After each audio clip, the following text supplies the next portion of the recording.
그 공정거래위원회 부위원장님 나와 계시죠? 저기 쪽 해주시겠어요? 종합국감이기 때문에 아직 시작도 안 했는데, 예. 종합국감 때문에 정책 질의를 주로 드리겠습니다. 지금 최근 5년 동안 공정의 부당 지원에 대한 과징금 현황을 보니까 16건에 대해서 부당하게 지원한 금액이 4,455억인데 과징금을 부과한 게 1,297억으로 약 29.1%에 불과합니다. 그러니까 이제 너무 미온적인 게 아닌가 싶기도 해요. 또 일감 몰아주기에서 지난번 상임위 때도 지적을 했습니다만 실제로 일감 몰아주기 통해서 재벌 총수 일가가 지분을 갖고 있는 계열사가 수혜를 받는 건데 수혜를 받은 기업은 전혀 과징금을 물지 않고 지원해준 데만 지금 과징금을 무는 문제가 있어서요. 그런 점에서 보면 이게 경제범죄는 어쨌든 이익이 위반했을 때 받는 불이익보다 크면 막을 수가 없기 때문에 과징금을 상향 조정하고 그래서 부당한 지원에 보다 많은 과징금이 물려지고요. 또 지원받은 기업에 대해만이 아니라 그러니까 지원해준 기업만이 아니라 지원받은 기업에 대해서도 과징금을 부과하는 법 개정이 필요하다고 생각하는데 어떻게 생각하십니까? 이제 의원님 의견에 공감합니다. 그 다음에 지난번에 조사방해 등 여러 가지 이제 문제가 제기가 됐는데요. 지금 전속고발권 폐지가 계속 논란 중이지 않습니까? 담합 사건에서 고발하지 않은 거, 일감 몰아주기 뭐 이런 것 등등에 대해서. 그래서 의무고발제 도입 방안에 대해서 어떤 기준을 넘으면 반드시 고발한다 이런 것들을 도입하는 게 어떠냐라는 것에 대해서 긍정적으로 검토한다고 했는데 이 부분에서 지금 검토를 하고 계신가요? 예, 지금 법안에 대해서 저희가 심층적으로 검토를 하고 있습니다. 예, 그러면 그거에 대해서는 좀 보고를 해주셔서 어떠한 부분에 대해서는 어떤 기준을 넘으면 반드시 공정위가 고발한다라고 하는 부분들의 기준선을 잡아서 보고를 좀 해주셨으면 좋겠고요. 네, 또 하나 정책 제안을 드리고자 하는 것은 아까 말씀드렸던 것처럼 담합행위든 이 중대한 반시장 범죄에 대해서는 이 과징금 규모가 지금 10% 이하로 돼 있는데 오히려 하한선을 둬서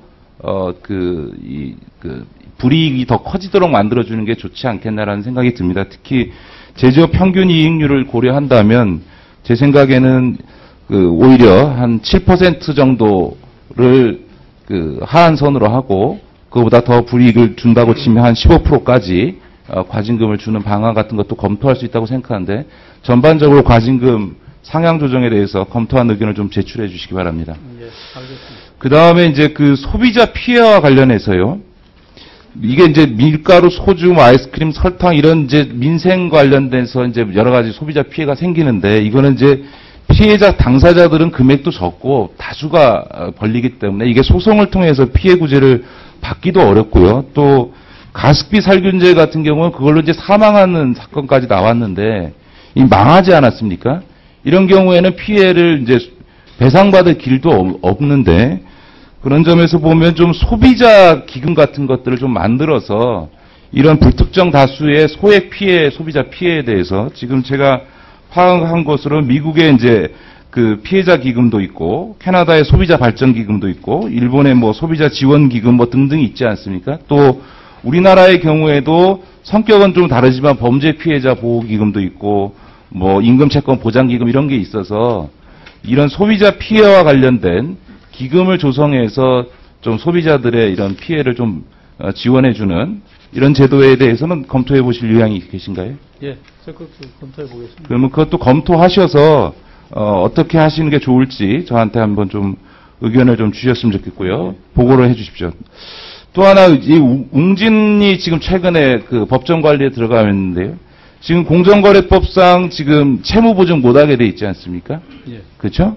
그런데 지금 웅진 케이스를 보니까 이행보증금이라든가 또 자금 보충 약정이라는 형태로 사실상 채무를 보증해 준 것이 지금 확인되지 않습니까? 이건 명백히 제도적인 맹점이거든요. 이행 보증금만 해도 지금 뭐 몇백억, 몇천억에 해당되고 또 지금 뭐 자금 보충 약정 같은 경우만 해도 지금 38억, 그러니까 몇천억에 지금 해당되는 그냥 3,885억 정도 자금보충 약정을 했습니다. 이거는 입법적 취지에서 보면 사실 채무보증과 동일하기 때문에 이런 제도적 맹점을 좀 보완해야 된다고 생각하는데 어떻게 생각하십니까? 예, 그 부분에 대해서는 저희도 같은 생각을 하고 있고요. 일단 자금보충 약정 현황이나 이런 부분에 대해서 실태조사를 통해서 그 대책을 예, 그래서 채무보증 그 집단에 대해서는 채무보증이라고 하는 형식만이 아니라 사실상 성격이 같은 그 자금보충 약정이라든가 이행보증금이라든가 뭐 이런 등등에 관련돼서 실태를 좀 파악해 보시고 그거와 관련해서 법률이 개정돼야 되면 법률이 개정할 사안 또 시행령이나 내부 규정상 할 부분들에 대해서는 보완을 하시되 이게 형사처벌 조항이 있거든요. 그렇기 때문에 단순히 시행령이나 한목적적인 해석만으로 해가지고는 그 기업이 항변했을 때 문제가 있어서 과징금 부분이야 뭐 한목적적 해석을 할 수 있겠습니다만 형사처벌은 죄형법정주의상 이게 명확히 법률에 반영돼야 될 부분도 있어서 법률적으로 보완할 부분까지를 종합해서 저한테 좀 보고를 해주셨으면 좋겠습니다. 예, 알겠습니다. 네, 알겠습니다.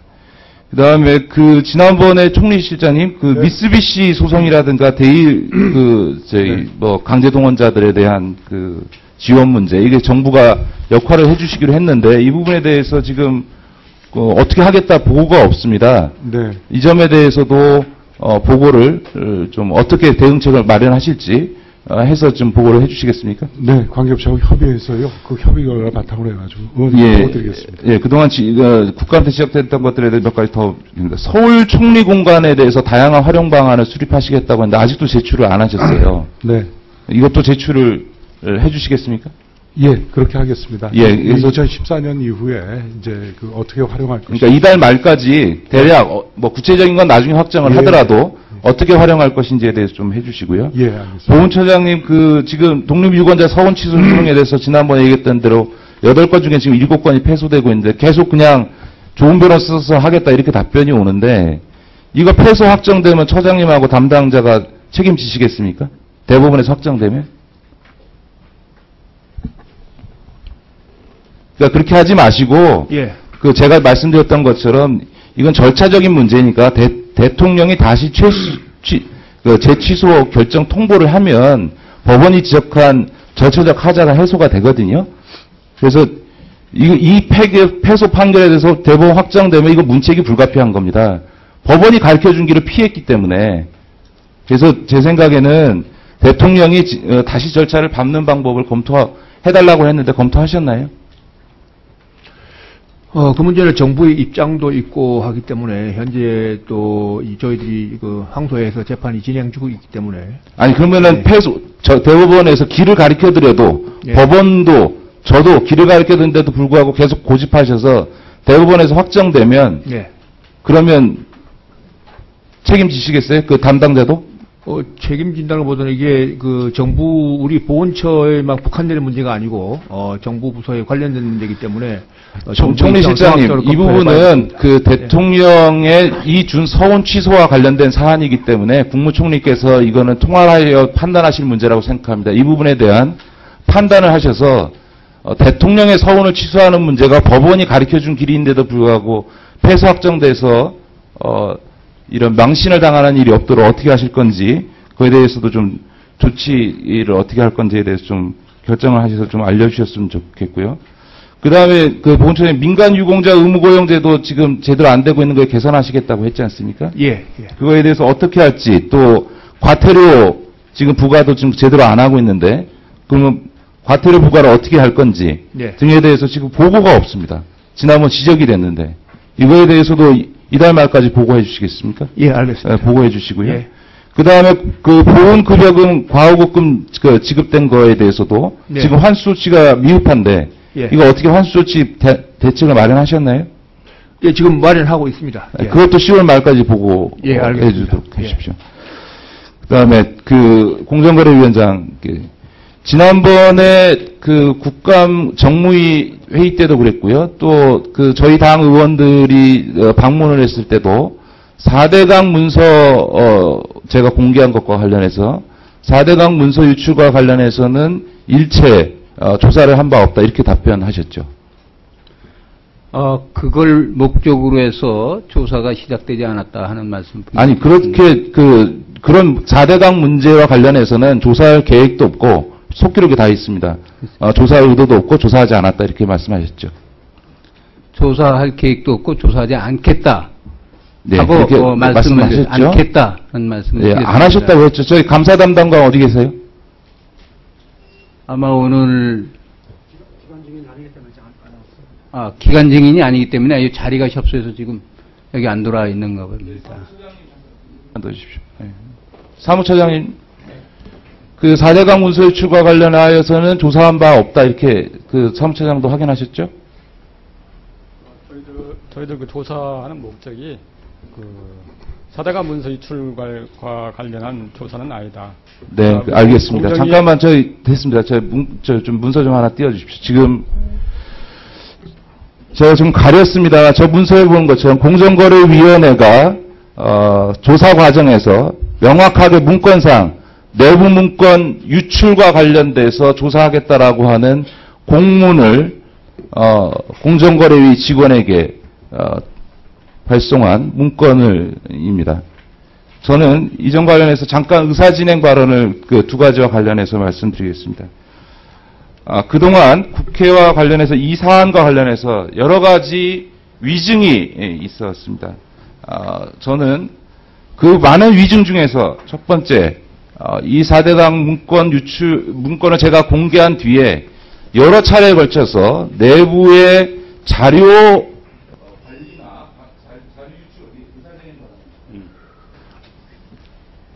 관리나 이런 자료 유출과 그 자료 문제와 관련해서 했지, 이 부분과 관련해서 저에 대한 4대강 문건 유출에 대해서는 조사할 계획도 없고 조사한 바도 없다라고 거듭 아마 위원님들께서도 주셨을 겁니다. 명백히 조사했습니다. 그런 점에서 이건 명백하게 위증에 해당되는 거고, 그런 점에서 정무위 차원에서 공정거래위원장 사무처장에 대한 위증죄 고발을 간사간 협의를 통해서 의결해 주실 것을 강력히 요청합니다. 이것이 위증 고발이 되어지면 저 조사하는 과정에서 어떤 조사 요구가 있었는지, 4대강, 저에 대한 4대강 문건 제출, 입수와 관련돼서 어떤 조사가 있었는지를 명명백히 가릴 수 있고, 그것을 통해서 이번에 위증에 대한 명백한 증거를 증언이 확보될 것입니다. 그런 점에서 반드시 이루어져야 된다, 이 말씀을 꼭 드리고 싶고요. 이어서 그동안 제가 오늘은 종합국감이기 때문에 4대강 문제에 대해서 더 추가적으로 질의를 하지 않았습니다. 그리고 유감스럽게도 이 진실을 밝힐 수 있는, 그리고 제가 알기로는 진실을 밝힐 용의도 있는 우리 공정거래위원회의 직원들을 증인으로 채택해서 위증의 벌을 받을 수 없기 때문에, 국민 앞에서 선서했기 때문에 진실을 얘기한다라고 하는 자기 근거를 가질 수 있도록 해서 진실을 밝힐 수 있도록 증인으로 채택해달라라는 요청을 거듭 드렸음에도 불구하고 증인으로 채택되지 못해서 오늘 관계자들이 이 자리에서 증언을 하지 못하는 것에 대해서 유감을 표명합니다. 그러나 저는 이 부분은 반드시 진실이 규명되어야 한다고 생각합니다. 첫 번째는 건설사들의 담합 사실을 적발하고도 청와대와 협의해서 이것을 축소하고 은폐하고 처리를 지연시켜 온 점. 두 번째는 이 점과 관련해서 국회, 이번 19대 국회가 아니라 18대 국회 본회의와 국정감사에서 지속적으로 허위 보고를 해온 점. 또 세 번째로 그동안 조사 담당자들이나 이런 실무선의 의견을 묵살하고 건설사를 봐주기 위해서 관련 조항을 변경시키는 등 해서 6천여 원에 이르는 과징금을 깎아준 점이나, 더 나아가서 이 사안이 밝혀진 뒤에 자신의 직무유기와 직권남용을 은폐하기 위해서 공익신고자 보호법을 위반한 이 사안들에 대해서는 반드시 청문회를 통해서 진실을 규명해야 한다고 생각합니다. 이 사안이 제기된 뒤에 여당의 의원님들께서는 이것이 공익제보가 아니고 문서 유출에 문제가 있는 거 아니냐, 도대체 공정거래위원회가 문서관리 어떻게 했는지 그거에 대해서 집중적인 추궁을 하셨습니다. 저는 이 문제와 관련해서 청문회를 통해서 여당 의원님들께서 주장하신 바도 저는 검증할 필요가 있다고 생각합니다. 더불어서 감사원 감사 요청을 정무위원회가 정식으로 의결해 주실 것도 요구합니다. 그리고 정무위원회 감사원 감사 요청 사안에는 여당 의원님들께서 지적하신 이게 공익제보 신고에 해당하는지 아니면 관계 법령을 단순히 위반한 자료 유출인 건지에 대해서도 감사원이 감사해도 전 좋습니다. 여당 의원님들께서 제기하신 문제까지를 포함해서 감사원 감사를 요청하는 것을 의결해 주실 것을 정식으로 요청드리고 이전과 관련해서 간사협의회 위원장님의 답변을 부탁드리겠습니다. 그 다른 질의 다 질의는 아까 이미 끝났고요. 끝나고 나머지 네, 좋습니다. 그 점 우리 간사님들 협의해 주시기 바랍니다. 자, 다음은 김용태 의원님 질의해 주시기 바랍니다.